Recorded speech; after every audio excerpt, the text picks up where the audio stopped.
guys stuck around. It's late. You addressed the Jalen Carter situation, talk to him. Yeah, obviously we had some personal fouls today. I want these guys to play with great energy, great tenacity, while doing it within the rules of the game. So we'll address that. We talked about that obviously at halftime because I felt like, that's a really good offense, and every one of their drives in that first half that resulted in points were all penalties. And now, a PI, which that's different. That's in the heat of the game. Those are going to happen. But I know we had one with Nolan and one with JC, and that creates short fields for an offense. Again, we want to be there. We want to have great, like I said, energy, tenacity, all those different things. But we got to do it within the rules of the game. And we'll address that. We'll go through that. But we got to get better in that scenario because we need that guy on the field. He's a really good player. Specifically is your response to Jalen's behavior on that? Yeah, I'm going to keep all our conversations and all my disciplinary things in-house, but we got to do it. We have to fix it as coaches. Is this something where you might take disciplinary action against Jalen? Again, I will keep everything in-house, and we will. You won't ever get that from me. Everything will always be handled in-house, just like private conversations that I have with players. None of that will ever be out to you guys. I'm sorry. So what do you think you can do to keep Jalen from doing this? I mean, he's had a history of, he's gotten 2 fights last year. He seems to have a habit, and he doesn't seem to be able to control himself when provoked. Is there anything you can do to stop him? Yeah, like I said, everything that we do is going to be held in-house. Again, he knows, and we needed him out there today, and he wasn't out there against a really good offense. I was really proud of the way the guys stepped up and played. To give up 20 points against a really good team, a really good offense. I think, again, they got good offensive line. Dak Prescott's a really good quarterback. 2 really good wide receivers, a really good tight end, 2 running backs that can make plays with the football. I thought BY came in and had that strip, which was huge. Again, goes back to when we win the turnover battle, good things happen for us as a team. And we talked about that at halftime, and then the other halftime that we had that, because I know Coach Eberflus does a really good job of preaching, coming after the football, and I thought they had some good strip attempts, and our guys did a good job of carrying it, and we got the one out, which was all the difference in the game, in my opinion. I thought Jordan got some good pressures. Morrow, I'll have to watch the tape there, but I know he played stout in there. Gabe Hall came in and gave us some good reps, but we need Jalen Carter on the field. And like I said, we'll keep everything in-house, but we have to get all these things corrected as a whole. As you guys know, I want them – you see how I coach with emotion, and I want them to play with emotion. And that's what I kind of say all the time is, but you have to do it within the rules of the game because we need everybody out there to help us be successful. How do you think Kevin handled his first game as offensive coordinator? Man, I mean, the first half, right? I think what you saw – first half, 3 possessions, 3 touchdowns. So obviously a really good start. Can't start much better than that. I thought he called it really well. Again, the communication. Kevin and I have been together long enough, and through all these things where the communication was great. We did what I wanted us to do in certain situations, in game management situations as far as run, pass, or set up or whatever that is. Kevin's calling it, but obviously we talked through a lot of those things and we were on the same page there, and I thought he did a good job. I think both offenses struggled a little bit coming off the long break, and the defenses kind of stepped up, and on both sides of the football, there wasn't any scoring after 4:44 left on the clock when the clock stopped. We'll go back and look at that, but I think Kevin did a really nice job of, calling the game the way the game needed to be called today. But again, you have to go back and look at the tape and reevaluate everything. But I got a lot of confidence in Kevin and the job that he does. It isn't often that A.J. Brown goes that deep into a game without a target. What were some things they were doing where you guys kind of maybe struggled to get him the ball? Yeah, that's a good defense and a defensive coordinator. Matt Eberflus has been a long-time defensive coordinator. Has a lot of experience calling defenses. They did a good job of matching some of our routes. They did a good job of matching some things and taking away AJ. We had some different things to him that Jalen had to get through some progressions, and I think Jalen did a really nice job getting through his progressions tonight, and then made some plays with his legs as well. But credit to them. Those are two really good corners over there, and then another first-round pick who's still developing as a player. I just think that they did a good job on defense doing that. And when we needed it, we needed to. So many times here, we've won the game because of our 4-minute offense, and different ways to play that. Being aggressive, I thought we were aggressive, and AJ got a ball that set us up for a 3rd and 3 that helped us win the football game. So, when we talk about roles, I tell those guys there's going to be games like this. This is gonna happen. But to be what we want to be, AJ's obviously going to have to be involved more in the offense. But some games go this way, and I get that will be a story and everything like that. But there are games that go this way. You look at Smitty in 2022 against Detroit. AJ has 8 for 155 yards, and then Smitty has 0. And then the next game he has 8 for 175 yards and a touchdown. So that's the way it goes. We just I know that A.J. Brown and Devontae Smith and Dallas Goedert are selfless, very selfless, and they want to do everything they can do to win, for the team to win. And they know things go like this sometimes, but they also know that they have to be involved to help the team win. So you love that about them. I think some of the proper questions is, that no one's asked me is, man, how about Jahan Dotson coming and making some huge plays today?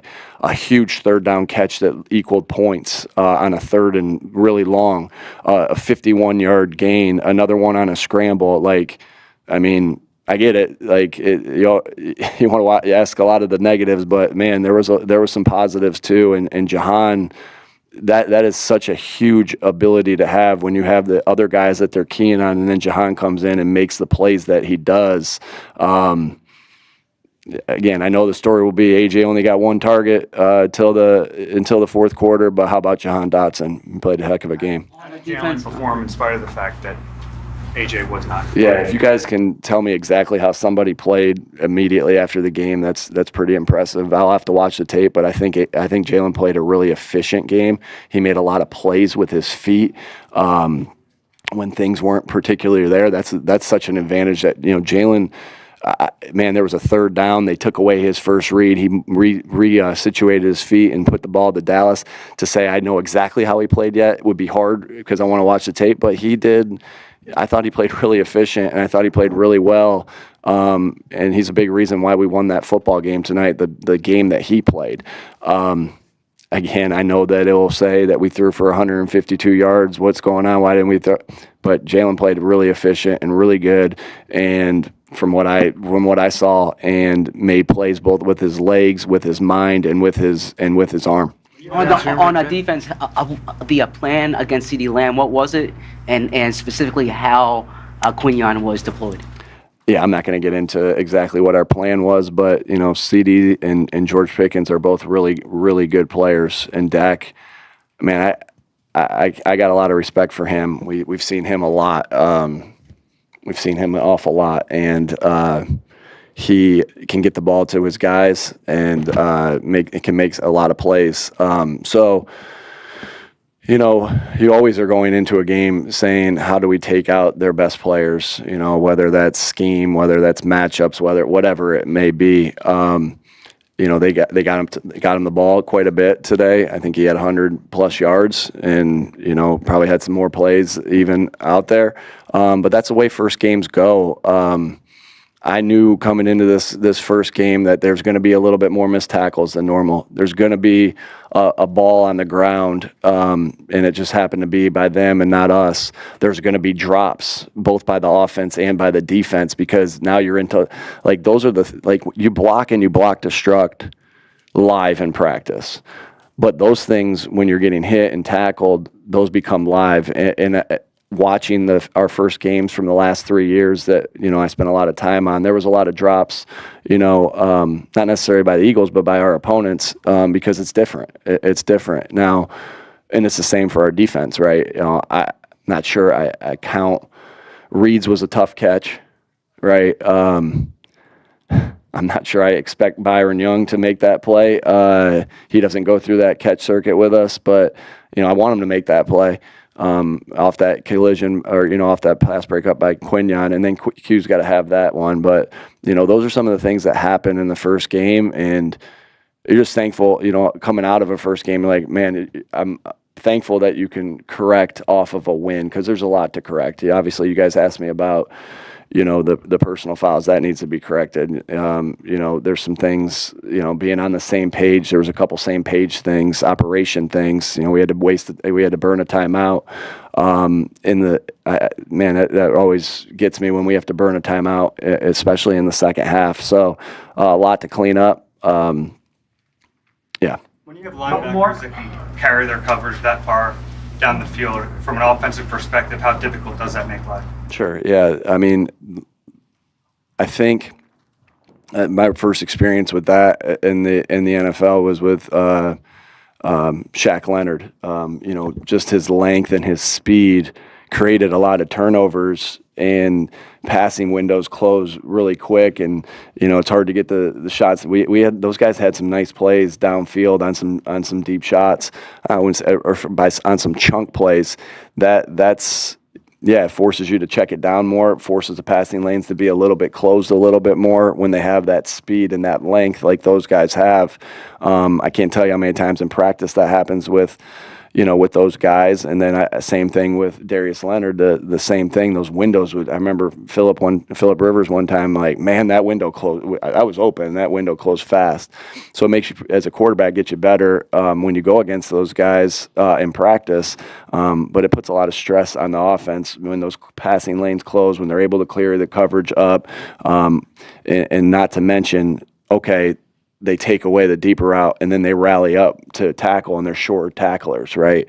You guys would know better than I did how many. I think Quinyon had a missed tackle. I can't tell you another one that we had. I'm sure we had one or two, but those guys, did a great job there. I think that what an effort play by Zach Bond on Miles' long run. That was our message all week, was relentless effort. When you're more susceptible to missed tackles or the ball being on the ground, you need your teammates back, and Zach had our team's back right there. I mean, that's a 7-point tackle. Really, at the end of the day, is what it is, because then a couple plays go by and we force the fumble after that. So great effort. I felt the same great effort by Jihad and Drew on the missed tackle by Q on the little check down to Turpin, who's another phenomenal player. I know you guys didn't ask me this, but I'm going to say it. But our special teams, Michael Clay just did a great job with his plan today. And Joe Panunzio and Tyler Brown, they did a great job of their plan. And our kicker, Braden and Jake did a great job of placing the ball where it needed to. And our coverage units, I was really pleased with how we defeated blocks and how we tackled when we had to tackle, because Braden put some placements on some balls that were really good. So that was really good. But like I said, a lot to clean up, some positives, some negatives. More negatives than I would like. But it's always, some weird circumstances tonight, and I'm glad we came out with the win. All right, last one. Kick that from, I think it was 58. Is there more to it? That he was a little banged up last year. He had trouble from He's had 50 plus. That's why he practiced. He's had great camp. He's had a great camp. I think he rebounded. How mentally tough is Jake Elliott? I mean, this is a guy that it's not all on him, but it appears to be all on him every single time he kicks. And, had some misses in the Rams game, and I think he had one in the NFC Championship. And then he does what he does in the Super Bowl, and then he's had a great offseason. And then this week, obviously we chart all his kicks, and I had a lot of confidence going into the game just watching him kick all week, and what he did all in the preseason. Because we, as you know, in the preseason we had a couple of those against the Jets that we kicked really long as well, and that builds your confidence. And when you're third or fourth and long in those areas, it's awesome that you can count on. He's one of the most clutch guys I've ever been around, and his mental toughness is something that should, kids and all sorts of athletes should study at all times and say, man, how does this guy handle the ups and the downs? And everyone's saying how bad he is, and then he comes back and he responds, and that's what it's about, is being able to respond and learn and get better from. And that's what I think you saw with Jake and his mental toughness. This game's such about physical toughness.